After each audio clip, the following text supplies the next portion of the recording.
सबसे बड़ा चैलेंज था कि बिना घर में बताए काम को स्टार्ट करना, क्योंकि सपोर्ट घर का चाहिए। तो ये पहला आपको जब मैंने यहाँ डायमंड बनता हुआ देखा, तो मुझे लगा कि जब आप डायमंड बन सकते हैं तो फिर मैं क्यों नहीं। जैसे एक थोड़ा सा वाकया बताना चाहूँगा कि एक बार जो है मेरी वाइफ का ऑपरेशन हो रहा था। उनको अपेंडिक्स की प्रॉब्लम थी और उस दौरान जो है वो आईसीयू में थी। तो जो है वाइफ ने मेरे को बोला मैं आईसीयू में हूँ, तुम बाहर रह के क्या करोगे, आप जाओ जो है, क्योंकि बाहर भी सोना ही है और इससे अच्छा घर चले जाओ।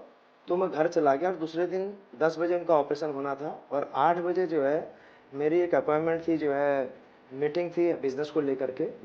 तो मैंने वाइफ से कहा, मैंने कहा यार मेरे को मीटिंग में जाना है और 10 बजे ऑपरेशन की डेट दे रखी है। तो वाइफ ने कहा कोई बात नहीं, ठीक है, मस्त टाइम है, आप 1 घंटा चले जाओ।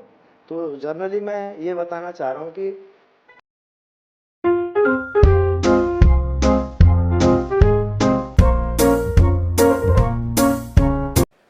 नमस्कार। तो आप सभी का स्वागत है मेरे इस पॉडकास्ट में। आज के पॉडकास्ट के जो मेहमान हैं वो न केवल मेरे बिजनेस पार्टनर हैं बल्कि मेरे बड़े भाई हैं उत्तराखंड से, हमारी कंपनी के royal diamond mister Mahesh Bansal sir. आपका बहुत बहुत स्वागत है थैंक यू आज सर, के मेरे इस नमस्कार। पॉडकास्ट में। आपने मुझे समय दिया सर, सबसे पहले तो इसके लिए मैं आपका शुक्रगुजार हूँ कि आपने इतने व्यस्त शेड्यूल के बावजूद भी आपने मुझे टाइम दिया। सर, आज आप इस कंपनी में रॉयल डायमंड हैं, जी तो यहाँ पर तो आपकी अचीवमेंट जगविदित है, लेकिन थोड़ा सा आपका पास्ट के बारे में जानना चाहेंगे कि एसलेपीएस वेलनेस में आने से पहले आप क्या कर रहे थे। सर, मैं अगर इससे पहले की बात करूं तो मैं एक किसान फैमिली से बिलोंग करता हूं और मैंने जो है अपने जीवन की शुरुआत नौकरी के तौर पे की। इंडियन आर्मी मैंने जॉब की अच्छा। और जॉब के दौरान ही मैं अहमदनगर में मेरी पोस्टिंग थी। तो वहाँ पे मेरे एक पड़ोसी थे जो कि डायरेक्ट सेलिंग इंडस्ट्री की एक कंपनी करते थे। तो वहाँ से मुझे इस इंडस्ट्री के बारे में जानने का मौका मिला। अच्छा। तो वहाँ से मेरी जो है इस इंडस्ट्री में शुरुआत हुई। Okay okay. तो आप इससे पहले जिस कंपनी में काम करते थे तो अ, आपने वो कंटिन्यू किया था या फिर छोड़ दिया था। नहीं, वो मैंने छोड़ दिया था। अच्छा। वो बीच में ब्रेक करना पड़ा, थोड़ा कुछ इश्यूज थे जो है। ओके। एनी हाउ, जो भी वजह रही हो, तो सर आपने एसलेपीएस वेलनेस करने का मन कैसे बनाया। मैं तो आपके पीछे सर पहले दिन से पड़ा हुआ था, लेकिन आपने जिस दिन डिसीजन लिया तो उस दिन आपके मन में कौन सी ऐसी बात आई सर जिससे कि आपको मेरे साथ काम करने का मन बना। Actually sir, direct selling industry की पावर को तो मैं पहली कंपनी करके जान चुका था कि यहाँ पे बहुत कुछ हो सकता है। जी। बट किसी कारणवश वहाँ पे मैं उसे कंटिन्यू नहीं कर पाया। ओके। और जब वहाँ पर की अगर मैं बात करूँ तो मैंने 2008 में वहाँ शुरुआत की थी। और वहाँ पे आपसे मेरा बहुत ज़्यादा परिचय तो नहीं था, लेकिन हम एक दूसरे को जानते थे जी जी जी कि जी खटीमा से बीएस भंडारी जी हैं जी जी करके। जी जी। तो और उसी पहचान के चलते फिर जब मैंने यहाँ पर आपको देखा AWPL के अंदर में और आप मुझे फॉलो भी कर रहे थे, तो मैंने देखा कि आप पिछले 2-3 सालों में आपने बहुत बड़ी ग्रोथ की है, क्योंकि वहाँ पे तो उतनी बड़ी ग्रोथ नहीं थी। जी जी जैसे जी कि डायरेक्ट सेलिंग में डायमंड बनना एक अपने आप में बहुत बड़ा एक वैल्यूएबल रैंक होता है, बिल्कुल बिल्कुल। सम्मानजनक रैंक होता है। तो आपको जब मैंने यहाँ डायमंड बनता हुआ देखा, तो मुझे लगा कि जब आप डायमंड बन सकते हैं तो फिर मैं क्यों नहीं। Exactly sir, exactly. जो हमारे दर्शक नहीं जानते, मैं उनको बता देना चाहूँगा कि पंत सर और मैं, हम प्रीवियस कंपनी में को लाइन थे और पंत सर मेरे लिए इंस्पिरेशन थे उस समय भी और आज भी हैं। मैंने जैसा कहा कि मेरे बड़े भाई हैं, तो सर का रैंक मेरे से बड़ा था, मेरा रैंक छोटा था और आज हम दोनों दोबारा वापस साथ हैं। उस समय तो हम एक साथ नहीं थे, लेकिन आज हम साथ हैं। तो मैं बिल्कुल इसे बिल्कुल। सब डेस्टिनी कहूँगा, ऊपर जी वाले जी। की कृपा कहूँगा कि आज हम दोनों को एक साथ काम करने का मौका मिला। सर, आपको इस काम को करने में जब आपने स्टार्ट किया दोबारा से, पहले आप फेलियर का मुंह देख चुके थे जी या ये कहूँ कि वहाँ पर आप सक्सेस नहीं हो पाए थे, तो आपने बड़ी हिम्मत जुटा करके काम शुरू किया होगा, राइट। जी तो आपको शुरुआत में कोई चैलेंज आए सर यहाँ पर काम करने में। जी, बिल्कुल चैलेंज आए, क्योंकि पहली कंपनी में फेलियर देख चुका था। ओके। तो बाहर वालों से चैलेंज तो बाद में फेस करना था, पहले अपनों से करना था, क्योंकि वाइफ नेगेटिव थी इस चीज़ से। अच्छा। तो वाइफ नहीं चाहती थी कि दोबारा कोई कंपनी की जाए करके, तो मैंने वाइफ को नहीं बताया, बिना वाइफ को बताए मैंने स्टार्टअप किया। अच्छा। तो ये सबसे बड़ा चैलेंज था कि बिना घर में बताए काम को स्टार्ट करना, क्योंकि सपोर्ट घर का चाहिए। तो ये पहला चैलेंज आया। फिर अपनों को जैसे बताया तो अपने सब ने साथ नहीं दिया, क्योंकि पिछली कंपनी में कामयाब नहीं हो पाए थे, तो लोगों ने भी साथ नहीं दिया। लेकिन इतना तय है, जब आप किसी काम को शिद्दत से करते हैं, निकलते हैं, तो कोई ना कोई तो साथ देता है। और फिर जैसा कि सिस्टम और अपलाइन का सपोर्ट मिला, तो धीरे धीरे काम करते गए और लोग साथ आते गए ओके। और कारवां बनता गया। तो आप इन बिटवीन उस कंपनी के छोड़ने और इस कंपनी के शुरू करने के बीच में आप कुछ कर रहे थे?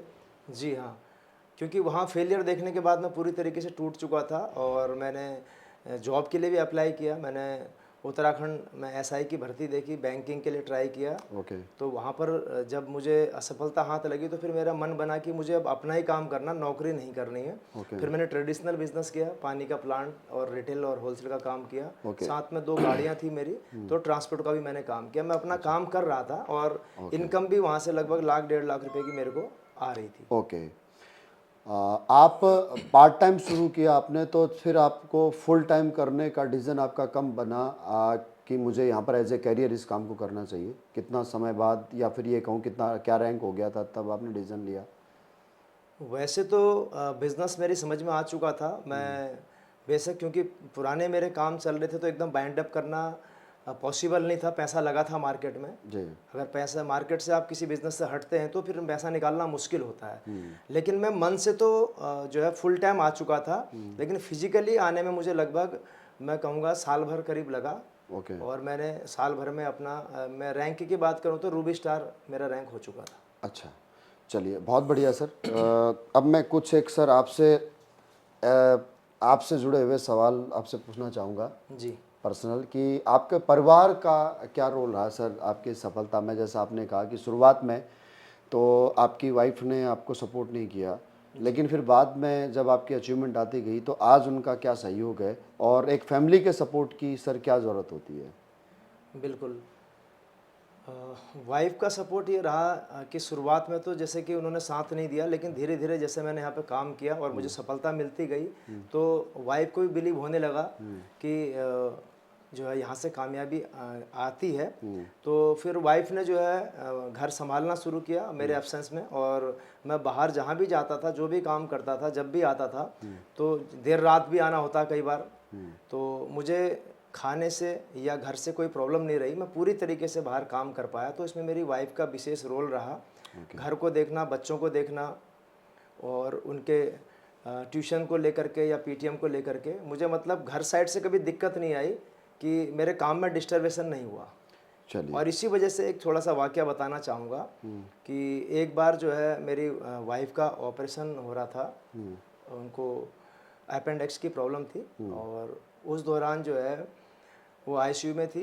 तो जो है वाइफ ने मेरे को बोला, मैं आईसीयू में हूँ, तुम बाहर रह के क्या करोगे, आप जाओ जो है, क्योंकि बाहर भी सोना ही है, और इससे अच्छा घर चले जाओ। तो मैं घर चला गया, और दूसरे दिन 10 बजे उनका ऑपरेशन होना था, और 8 बजे जो है मेरी एक अपॉइंटमेंट थी, जो है मीटिंग थी बिज़नेस को लेकर के। तो मैंने वाइफ से कहा, मैंने कहा यार मेरे को एक मीटिंग में जाना है, और 10 बजे ऑपरेशन की डेट दे रखी है। तो वाइफ ने कहा कोई बात नहीं, ठीक है, मस्त टाइम है, आप 1 घंटा चले जाओ। तो जर्नली मैं ये बताना चाह रहा हूँ कि ऑपरेशन के दौरान वो आईसीयू में है, उसके बाद भी उसने मेरे को अलाउ किया कि आप जो है काम करें। इससे बड़ा और क्या सपोर्ट हो सकता है सर? जी जी। सर, डायरेक्ट सेलिंग के बारे में आप ऐसा कोई मिथ बता सकते हैं जो एक गलत धारणा लोगों की बनी हुई है बीच में, जो आप कॉमन सुनते हैं? क्या ऐसा लोग आपको बोलते हैं जब आप लोगों से मिलते हो तो? कॉमन जो सुनने को बात आती है, जब भी हम कंपनी शब्द का नाम लेते हैं, तो ज़्यादातर लोग कंपनी शब्द से इरिटेड हैं। लोगों को लगता है कि ये भी एक कंपनी है, ये चैन सिस्टम तो नहीं है, ये मेंबर बनाने का काम तो नहीं है। तो इस प्रकार की मिथ्या सुनने को मिलती है। तो मैं लोगों की भी गलती नहीं बताऊंगा, लोगों ने जैसा सुना है वैसा ही लोग बोलते हैं, क्योंकि चीज़ें बदल रही हैं। अगर मैं बात करूं तो ये पहली जनरेशन में ये चीज़ें थी, लेकिन आज का जो जनरेशन का बिजनेस है ये चेंज हो चुका है। बिल्कुल। जब ये न्यू एज डायरेक्ट सेलिंग है, यस, और ये इन्फॉर्मेशन से नहीं, नॉलेज से नॉलेज से चलती है। और सबके हाथ में एंड्रॉयड है, हर आदमी देख के चीज़ें खरीदता है। जी जी जी जी। कंपनियों को अगर आज भी 21वीं सदी में सर अगर कोई ये कहता है कि ये चेन सिस्टम में मेंबर बनाने का काम ये है, कंपनी है। ये कंपनी है, तो बिल्कुल हाँ, बस समझने की ज़रूरत है कि ये किस चीज़ का चेन सिस्टम है, किस चीज़ की कंपनी है, क्या प्रोडक्ट सेल करती है करके, वो समझने की ज़रूरत है। एक और बात सर, मैं आपसे जानना चाहूँगा कि आपके इंस्पिरेशन क्या है? आपको इस बिज़नेस में कौन सी ऐसी चीज़ है जो इंस्पायर करती है? कोई व्यक्ति विशेष जो आपको इंस्पायर करता हो? इस बिज़नेस को करने के लिए जो विशेष मुझे समझ में ये आया कि यहाँ पर दुनिया में हर एक इंसान काम तो कर रहा है, अपनी बेसिक नीड को पूरा कर रहा है, लेकिन इस बिज़नेस में आकर के हम खुद तो कामयाब होते हैं और लोगों को भी कामयाब करने का हमें मौका मिलता है। ओके। और यहाँ से जब एक व्यक्ति हमारा जैसा कामयाब होता है, तो फिर वो हमें जो ब्लेसिंग, जो दुआ देता है, जो रिगार्ड देता है, शायद मुझे लगता है वो पैसे से भी नहीं खरीदी जा सकती है। ट्रू। क्योंकि आप मेरे सामने बैठे हैं और ये मुझे कहने में संकोच भी नहीं है कि जो मैं लाइफ मैंने जी है, जॉब के दौरान या जॉब के बाद जो मैंने संघर्ष किया, स्ट्रगल किया है बिजनेस में, जी। तो वो लाइफ आज पूरी तरह चेंज हो चुकी है। अगर आप मेरे जीवन में ना आते, आप मुझे रास्ता ना बताते, तो शायद आज मेरा जीवन नहीं बदलता। तो मैं आज यही कहना चाहूँगा, आज आप मेरे लिए सबसे बड़ी इंस्पायर हैं, सबसे बड़े मतलब भगवान के दूत बन के आए हैं। और आपके तो नाम में भगवान है, मैं तो ये कहूँगा आप मेरे लिए भगवान बन के आए हैं मेरे परिवार। चलो धन्यवाद सर। एक्चुअली सर आप भी मुझे रिगार्ड दे रहे हैं, बहुत बड़ी बात है। लेकिन आपने जो मेरे बारे में कहने से पहले जो बात कही ना, मेरे को लगता है कि वो शायद हम सबके लिए सबसे बड़ी इंस्पिरेशन है कि हम लोगों की ज़िंदगी में उनकी सक्सेस में वजह बनते हैं, और जो ब्लेसिंग हमें मिलती है ना, जी, तो शायद वो हमें हमारे लिए सबसे बड़ी इंस्पिरेशन है। अपना पेट तो कोई भी पाल लेता है, जी, बिल्कुल है कि नहीं है? Yes sir. और सर आपको इतना काम करना पड़ता है, दिन रात आप भागते रहते हैं। मैं हमेशा आपसे कहते रहता हूँ सर आप इतना व्यस्त रहते हैं, शायद मेरे नेटवर्क में इतना व्यस्त इंसान, इतना मेहनती इंसान बहुत कम लोग हैं, जिनमें से आप एक हो। तो आपको इतनी ताकत आखिर मिलती किससे है? उसके पीछे वजह क्या है? आपकी ताकत कौन है? आपका परिवार है, पैसा है, या लोगों की सफलता है? कौन सी ऐसी चीज़ आपको इन्फ्लुएंस करती है इस काम को करने के लिए? सर मैंने शुरुआत जो यहाँ पे की वो जनरली पैसे के लिए की कि मैं पैसा कमाऊँ। और जैसे जैसे मेरे साथ लोग आते गए और लोगों के आने से मेरी लाइफ में बदलाव आने लगा, तो मुझे ऐसा लगा कि मुझे जो है, जिन लोगों की वजह से मेरे जीवन में बदलाव आया, अब मुझे उनके लिए काम करना चाहिए, ओके। पहली चीज़। और दूसरा, कहीं ना कहीं जो मैंने जीवन जिया है, जो प्रारंभिक मेरा जीवन है, मैं नहीं चाहता हूँ कि मेरे वाइफ, मेरे बच्चे, मेरी आने वाली पीढ़ी उसको सरवाइव करें। इसीलिए मुझे काम करने में बिल्कुल भी संकोच नहीं होता है, और ना ही मैं थकता हूँ ना रुकता हूँ। मुझे लगता है कि अगर मेरे मेहनत करने से, मेरा पसीना बहाने से मेरे परिवार के लोग अगर सुकून की ज़िंदगी जीते हैं, मेरी आने वाली पीढ़ी का भविष्य बदलता है, तो मुझे मेहनत करनी चाहिए। और वैसे भी मेहनत तो मैं कर ही रहा था। बहुत बढ़िया बात सर। एक सवाल आपसे जो बहुत पर्सनल है। जी टीम में अलग अलग तरह के लोग आते हैं, जी। कुछ लोग आपकी बात मानते हैं, कुछ नहीं मानते हैं, तो कैसे उनको हैंडल किया जाए? ये अगर मैसेज हमारे ऑडियंस को मिल जाए तो। जी हाँ, बिल्कुल। क्योंकि एक तरीके के लोग तो मिलना मुश्किल है। जैसा कि मैं जानता हूँ, आप भी जानते हैं कि पाँचों उँगलियाँ बराबर नहीं होती। एक माँ के पेट से जन्मे पाँचों बच्चे का नेचर एक जैसा नहीं होता। तो टीम में आने वाले लोग वो एक जैसे कैसे हो सकते हैं? जी। तो यहाँ पर लोगों को हैंडल करने के लिए सबसे बड़ा जो मेरा मानना है वो पेशेंस है। हमें धैर्य रखना पड़ेगा, क्योंकि अल्टीमेट हम आए किसके लिए, हमें ये समझना पड़ेगा हमारा विज़न क्या है। अगर आप अपने विज़न को लेकर के आए हैं, तो फिर आप लोगों की बातों से इरिटेट नहीं होंगे। बहुत बढ़िया। आपको अगर अपना विज़न पता है जी। तो आपको कभी भी इरिटेशन नहीं होगी। नहीं होगी। ओके, अब सर एक ऐसा कोई मैसेज ऑडियंस के लिए जो आज यंग एज ऑडियंस है, जी। जो 20-25 साल का युवा हमारा डायरेक्ट सेलिंग इंडस्ट्री को ज्वाइन करना चाह रहा होगा, तो उसको आप क्या मैसेज देना चाहेंगे कि अगर ये वो आज इस बिज़नेस को करता है तो आपकी एज तक आने तक वो क्या प्राप्त कर सकता है? बिल्कुल, मैं तो यही कहूँगा, जब मेरे जैसा व्यक्ति 43 ईयर्स की एज में शुरू करके आज मैं 49 ईयर्स का हूँ, मैं करोड़पति बन सकता हूँ। तो जो 24-25 साल का युवा है, उसको तो डेफिनेटली करनी चाहिए, नहीं कहूँगा, उसके लिए सही एज ही ये है। और वो सही मायने में जवानी का करोड़पति होगा। और आज के इस जो बेरोज़गारी के दौर में इससे अच्छा ऑप्शन नहीं है, जहाँ पर कोई क्राइटेरिया नहीं है, ना कोई आपको एजुकेशन पूछ रहा है, ना कोई कास्टलिज्म पूछ रहा है, सबके लिए समान अवसर है। तो यूथ के लिए ज़्यादा बेटर ऑप्शन है। और मुझे ऐसा लगता है कि शायद ये बिज़नेस अगर मेरे जीवन में जब मैं 18 साल में भर्ती हुआ तब आया होता, तो जो मैंने स्ट्रगल किया है आर्मी की जॉब से लेकर के, उसके बाद ट्रेडिशनल बिज़नेस, 1 नहीं 2 नहीं 3 नहीं 4 मैंने काम किए, फिर मैंने जो है जॉब के दौरान एक डायरेक्ट सेलिंग कंपनी की, फिर आज यहाँ पे किया। मतलब इतने काम को करने के बाद इस एज में आज मैं करोड़पति हूँ, आज लग्जरी लाइफ जी रहा हूँ। तो राइट टाइम मुझे लगता है युवा के लिए यही है। बहुत बढ़िया सर। अब कुछ एक रैपिड क्वेश्चन आपसे, फटाफट आपको जवाब देने। आपको कितना समय हो गया AWPL करते हुए? 6 साल। 6 साल। टोटल इनकम कितनी हो चुकी है अभी तक? 5 करोड़ प्लस की। गाड़ी कौन सी मेंटेन कर रहे हैं? जैगुआर। इससे पहले कौन सी गाड़ी चलाते थे? मारुति की स्विफ्ट। स्विफ्ट।